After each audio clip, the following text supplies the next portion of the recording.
Remain silent, please. More than a bit of grief. Cousin, little cousin there, right mate. 25% of the world population have ginger ale, mate, so it's a positive, unique selling point. More than a bit of grief. I don't think it's about being aggrieved, but I thought the performance was very good. You know, you're playing against one of the top sides of the division, and I thought we at least matched them, and at times went beyond them. And then really the definitive moment is a fantastic moment of quality, it must be said. You know, because I've seen it back, and I think he sees the gap and whips it in the corner, and you know, that's a great moment of quality. But other than that, then I thought we gave a very, very good account of ourselves. And I've said recently, you know, you can have a tough run in the Premier League that we've had, and lots of different margins can, you know, define a game. Decisions, you know, we've had a few injuries, etc., etc. But when you perform like that, that's the key to it, continuing to perform like that. And we haven't had too many dips, but that's a very, very good performance. Very pleased with the players today. On the back of Old Trafford and Boxing Day, it's only get 1 point from those two performances. Yeah, well, I mean, the challenge of the Premier League is sometimes that's why the top six are the top six. You know, because often they can just about hang in there and they can find a moment of quality. And they do it enough where they stay in that top six. And we in the build-up to this game, we were talking about it. If you want to look at the stats, you'll clearly see there's a gap between the top six, who almost none have had an awkward run.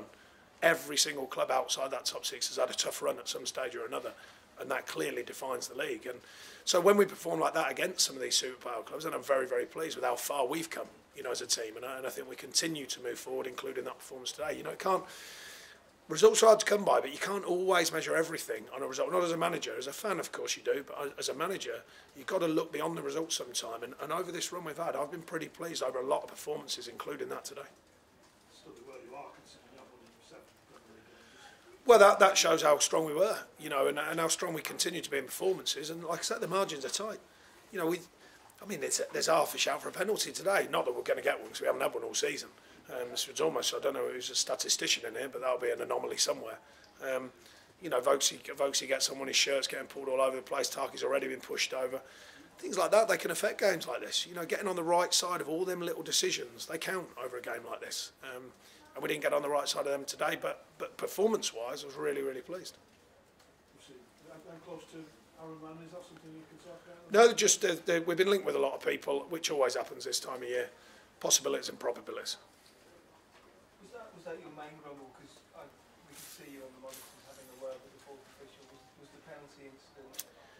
No, that was one of about 3,000. But I just kept it to that one today. Were there other? I mean, did you feel you just didn't get the rub of the green? No, I think the margins are tight in referees' decisions. I think it's always a tricky one. You know, there's some moments today.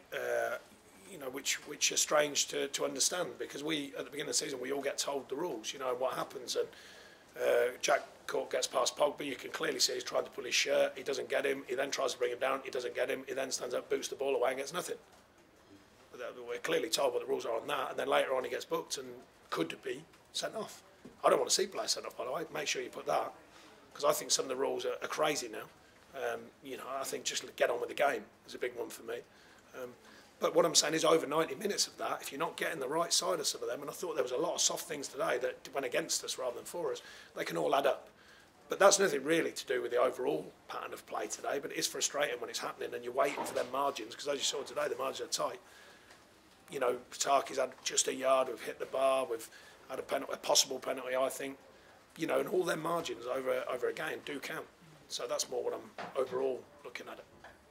Do you think it is the Manchester United thing? Do you think that's playing on his mind when he's making those decisions? Oh no, I mean that's for a debate that's been going on for years. Nothing to do with Manchester United. That's to do with big clubs getting decisions. That debate's been there for donkey's years. So it's not my place to join it or not join it. It's just been there for years. That's for other people to decide. I'm just saying today, you know, that we didn't always land the right side of close decisions. You know, silly little things. At the end of the first half, you remember, they were a counter attack.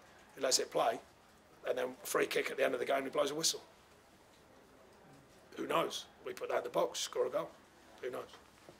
And on Lennon, I know it's difficult to talk about, but is he one of the few? No, there's different sort of situations that possibly could open up. But they're not all givens, and I've always maintained I like speaking about my players, and there's players out there we've been linked with, they're not my players. for a few bodies back before the next game?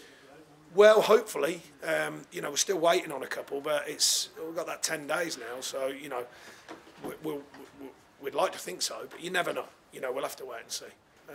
But the players who have come in, by the way, you know, don't mistake my words, you know, you get stretched a little bit with injuries, but the players who are coming in are doing a good job. Like I say, it's not just about just looking at a result. They're playing well. I thought there was a very, very good group of players playing today. Do you take the players away for Australia? You give them a bit of time off? No, just mix up the week. We might be over the coming weeks, but this week we'll just mix up the week. That's all. A bit of downtime, bit of work, and getting ready, because it is that funny thing with the 10 days, you know. Sean, I know you're not talking specifically about individual players, but do you expect to make changes? You expect to bring players in? Aaron going to leave? Only if they fit the model that we work to. You know, only if they can affect the team, which is obviously the key principle.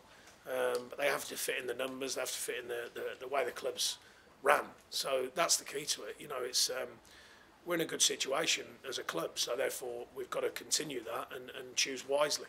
So that's why when you see some of them players that we're linked with, it's always interesting. I never know how it goes beyond the fact that some are on 100 grand a week. We're not there. Trust me. Cheers, thank you. Thank you. Of course, absolutely without faith.